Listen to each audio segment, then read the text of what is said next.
Baharampur government ITI second year electrician.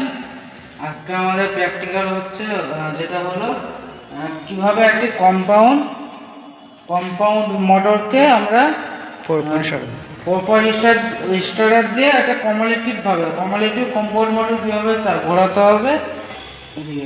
প্রথমে আমরা কি করেছি, একটি নিউট্রাল এবং একটি ফেজ আমরা 4 স্টার্টারে দিয়েছি।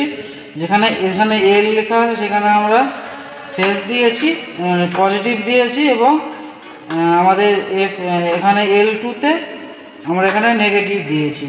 আমরা সেই নেগেটিভটা ডাইরেক্ট আমরা মোটরে না নিয়ে আমরা দুটো রেজিস্ট্যান্সের মাধ্যমে মোটরের এক প্রান্তে একটা S2 প্লাস এখানে সিরিজ 2 এবং ফিল্ড 2 এর সাথে একভাবে কানেক্ট করে দিয়েছি। এবং এবং আমাদের যে ফ্রিজের আরেকটা পার্ট ছিল তার সাথে আমরা একটা আর্মেচারের প্রান্ত জুড়েছি এবং একটা আর্মেচারের তার আমরা এখানে জুড়িয়েছি। আর এটা আমাদের যেটা বেঁচে ছিল ফিল্ড 1টা আমরা এখানে জুড়িয়েছি। ঠিক আছে, চালিয়ে দেখাও। দেখেন স্যার, গাড়ি না পড়ে যেত।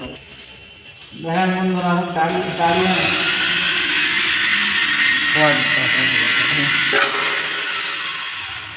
এটা অটোমেটিকলি স্টার্ট হয়ে গেছিল, কিন্তু আমরা এটা স্টার্ট করব।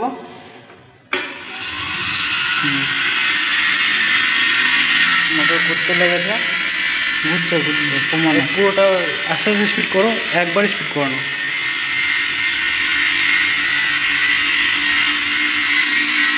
স্পিড বাড়াচ্ছি আমরা।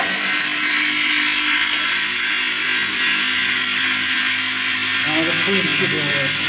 এটা আমাদের কম্পাউন্ড বলে, আর মানে এতটা কম জোরে ঘুরছে, কিন্তু ঘুরছে। আর এটা আমাদের ডিফারেন্সিয়াল করলে অনেকটা তাড়াতাড়ি ঘুরতে হবে, মোটরটা নষ্ট হয়ে যেত।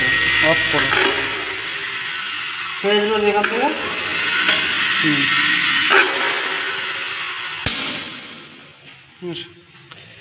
আচ্ছা, আমাদের কমালটিভ কম্পাউন্ড মোটরে কি হচ্ছে যে আমাদের স্পিডটা কম দিচ্ছে, তাই তো? যেহেতু আমাদের ফ্লাক্স একদিকে যাচ্ছে এবং আমাদের ফ্লাক্স বাড়ছে, মানে স্পিড কমছে, তাই তো? আর আমাদের যদি এটা ডিফারেন্সিয়েশন করতাম, তাহলে কি আমাদের ফ্লাক্সটা কম হতো, কিন্তু স্পিডটা বেশি হয়ে যেত। হ্যাঁ, ঠিক আছে। ফ্লাক্সটা কম হতো, স্পিডটা বেশি হতো।